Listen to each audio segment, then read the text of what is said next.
It's morning time for me, but just have a happy day to you because it could be any time of day when you watch this. And today, what I wanted to share with you guys was this whole idea of like unconscious programs, how we act out the unconscious or subconscious unconsciously, um, and how I perceive that. So, what I perceive as the unconscious, how we act those out, and what this whole unconscious stuff has to do with our ability to manifest, our ability to really invoke the workings of the law of attraction in the most abundant and positive way possible. So we look at the uniqueness that every individual has a unique point of attraction when it comes to desired manifestation in one life, one existence for this time space reality and perception of separation through conscious choices. Now, this is about free will, and this is also about a path of awakening or divination of a soul. So, all of us have access to that full creative godlike manifestation energy. Some people call it like the Christed consciousness or like Buddhahood or Jesushood. It basically has to do with how we've risen, how like the power, you could almost say the potency of the soul's risen state in form. And we do know on a kind of structural sense, this work, this ascension work, this emotional work really does transform our DNA structure. So we are, as beings, our consciousness is basically transforming our beingness on this planet. So how to kind of discern our unconscious programs? Well, what I can honestly say is that we don't usually know we're in them until it's over. And that's why I talk about sitting with the emotional storms to the best of our ability, because it really is only after some really deep and heavy emotional clearing that we can look back and see that we were acting out unconscious programs. So I use my own life, and this is an example because this is what we do. For me, the last 2 years, like I had multiple unconscious programs running around power, money, sex, and control. And power, sex, money, control, but also external validation. So seeking validation externally, i.e. through a man, through money, through success, through recognition. So I beautifully got to watch out my own ego projections, and then could feel the intuitive edge come in to be like, whoa, I have to stop, or whoa, I have to not work with this person, or whoa, like what the fuck am I doing? Or now looking back and being like, what the fuck happened? However, fortunately, being able to look at the programming and seeing its relevance in the female condition. As I come into union and realizing I'm not going to use the expression man's world, this is our world as humans, and all of us are part of what we so call the system, right? And calling it a patriarchy at this point isn't really going to serve us, because there are women involved in this patriarch, in this social structure, right? So just breaking free from any kind of divisive language that would give us an edge that one gender kind of dominates over the other. However, I am somebody consciously working through those programs, and I'm a woman in the world, and women will have certain things that resonate with one another as men will do. And I'm very aware that more and more men now are having to endeavor this conscious transformation, and it's super, super challenging, like starting to feel and starting to drop into the emotions. Like, it's one thing for women to be frightened of it, but women are socially deemed as emotional creatures. So for us, there's this real sort of jump start as far as like, it's okay for me to feel. And it's good for me to feel, and it's healing for me to feel. But I also know even the depth of kind of fear and panic and kind of stuff that could come up when I feel the emotional wave or tsunami or fucking hurricane coming up. When I feel those emotions rising, if I didn't already have that kind of divine awareness to hold space, I would probably want to suppress it, Or, for me, like even the last cycle, after 4 or 5 days of just like thinking like, am I depressed? Do I need help? Do I need da, da, da? But no, I'm very, very blessed, because inside of me, I have this divine awareness that's saying, let it keep moving. Let it keep moving. And then as those depths of emotions are rising and moving through me, I can see the rejection, the fear, the abandonment, the separation, the arrogance, the the control, and these are all aspects in self. Whether it's me or other, it doesn't really matter. I can see the distortion and the lack of clarity, and I can see the untruth from within myself of how I created a situation. So the beauty here is that once I can fully integrate and own my part of a creation, perceived through past, once I've owned it, I can choose to uncreate it, i.e. clear it, let it go. Forgive it. Some people talk about like storing your memory in the earth Akashic record, because nothing is ever lost. So even our darkest pains and sufferings, there is this weird aspect of self that almost like grieves the loss of that. So the emotional work really is about uplifting these unconscious programs. Now I'm calling it unconscious programs here, but in the book I call it our default setting. Now, the default setting has a lot to do with the karmic backlog. Now, I don't really believe in karma in such a way as like this punishing force that's always coming after us. Not at all. Karma really is just the law of attraction. You're pulling in what you're putting out, right? You're calling in what you're putting out. So, if in our genetics and in our ancestral programming, and if you believe in past life or multidimensional lives, then you're always integrating multiple aspects of self running at the same time. And those aspects of self might have fear might have been killed in past lives, or if we're looking at our genetics and our ancestral past, our mothers might have been killed in something like that, or in the past, or our fathers might have been slaves to like royalty, and so we have a real sense of burden. We have a real sense of I have to work, I have to work to get by, and so there's that slave mentality that we're bringing through from generations to generation of a system of control, which as we uplift and peel back the veil of that distorted system, more and more people are going to start to access their feeling body again. And the more of us who permission that, the more we can start to kind of see with greater clarity what's unconscious programming from that system that perceives through control and power, and how can we keep raising ourselves up. In truth, my intuition is always saying it really is in our ability to sit with that emotional field.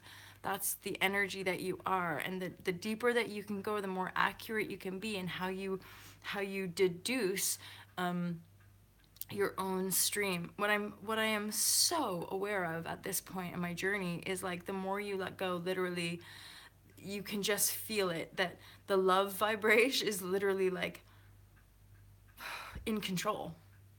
It's almost like I just have to keep doing the work. I just have to keep owning and transforming. I just have to keep loving. But how my beingness is flowing, it is pretty miraculous to me, like what's happened over the last couple of years and how everything's ensued, and then how it's aligned me and prepared me for this moment. And I could even say, like 2 years ago, I can look back and say, yeah, I wasn't ready. My ego was too fucked. I don't like to talk like that, but like my projections were still ego driven. Even though I didn't think they were, I'm like on it and I deserve and I blah, blah, blah. But I can fully look back and I can see my arrogance. I can see how I was running away from love. I can see how I was projecting my own insecurities onto the other person, projecting my own unworthiness onto the other person. At the same time, all this time later, I can also pick out like what was me, where I was in all of it, also where the other person was, and like seeing disparity in how relationships slowly come undone and why sometimes we have to let them go, because our memory, like even whatever we're feeling, isn't necessarily the truth. And that's where like all this stuff of unconscious programming relates to the law of attraction, because we might be trying to think positive thoughts, and we might be doing vision boards, and we might be doing all the practical action steps of the so-called law of attraction. But if we're not dealing with our emotions, if we're not feeling like what's really there, if we can't be honest about the fact that we might feel jealousy, hatred, and all the shitty emotions, if we can't just own it, then we can't transform it, which means we unconsciously we'll loop it. Now, the unconsciousness isn't bad, but each round you go, at each time you're going to be given the opportunity to choose to own it. Like if you're in a shit crazy situation, you did that. Like, what is it teaching you? What is it showing you? Rather than crumbling into self, rather than sort of hiding away from the world, how can we show up for ourselves and one another and talk to other people who we resonate with, rather than the default setting of talking to the people that we think we're supposed to trust, like maybe doctors or even our parents. And this is where, again, discernment is the critical fucking piece here, is that it is all in, and it's not like, don't judge a book. Like some of our trusted companions, they might not have our highest good in their heart, not because of ill intention, but because they're still in misery, or they're still in pain, or your growth makes them frightened, so they want to keep you small. You know, like so much of it is about how we can fit in to our social conditions rather than be the potential that we're here to be. You know, and that's something that energy kind of really drove me because of my unique family situation. And all these years later, I can honestly say, like, I feel healed and in love with my family and with my close friends. But trust, there was a time when I was just running, and really losing everything I thought I really loved over these last 2 years has shown me how much I was running. I was still running to try to prove myself because I wasn't enough, you know, and it's only, again, through what appears to be out of my control, through finances, travel plans, different things happening, it was like I forced myself just to like stop. And then as soon as I stopped, loads of depth. I'm talking like wounds from like being a baby, right? Hey Pepe, yeah, let's have a good day, bud. Let's have a good day for sure. So once we start digging out, and I'm keep getting this thing of Teal Swan's completion process, and it's like completion process, and then also like my book, The Fearless Guide. They're just like two different perspectives of essentially the same healing. What I'm realizing is that if you do day-to-day work from the Fearless Life Guide of just keep transforming and owning your emotions, it will lead you to that completion process. It will lead you to the point where you just hit like a new plateau energetically. I.e. waking up at 3 a.m., being completely in the flow pretty much every day and being able to hold space for lots of pain, but clearing it and rising. So I can just feel and sense and see the energetic rising and radiance from within. Yeah, so have an awesome, awesome day. Stay with it. Be good to yourself. Love yourself. Here's the juiciest practice. Love even the stuff you think you don't love about yourself. Try to really like embrace even your own shadows and even your own darknesses and what you think are insecurities. Embrace those, love those, and keep permissioning yourself to love life and to, show up for the life that you desire by choosing consciously how you want to feel. Feel into different imagined futures. How does your future feel with doing this for a living? How does your future feel being with these people for a living? How does it feel with being with these people for a living? Feel into it and make your fucking choice. Don't make your choice for other people. That's unconscious programming. If we're just doing things to please other people, we're in our unconscious program. There's very, very little opportunity for us to really break free unless we see it and own it. And then keep choosing your freedom, keep choosing your liberation, keep choosing your highest joy. Let people choose to come with you. But you can't force people. You can't make people see things from your point of view. I'm learning that, it's tough.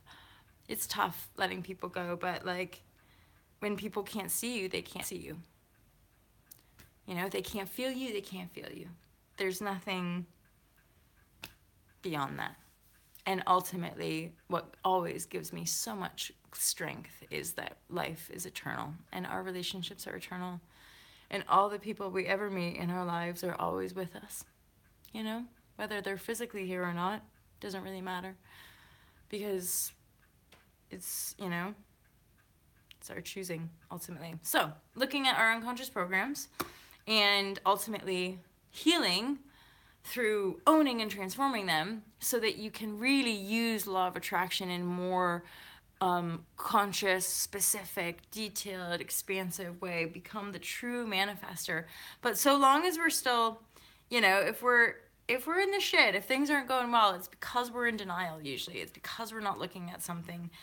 And, that's all we can do. All of us, myself included, just kind of keep looking around and being like, maybe that could change. Maybe that could change. Maybe I could do that better. And life just keeps changing. Just keeps changing. I love you guys. Have a great day. Have a great day, Pepe. Nice to see you, dude. Bye.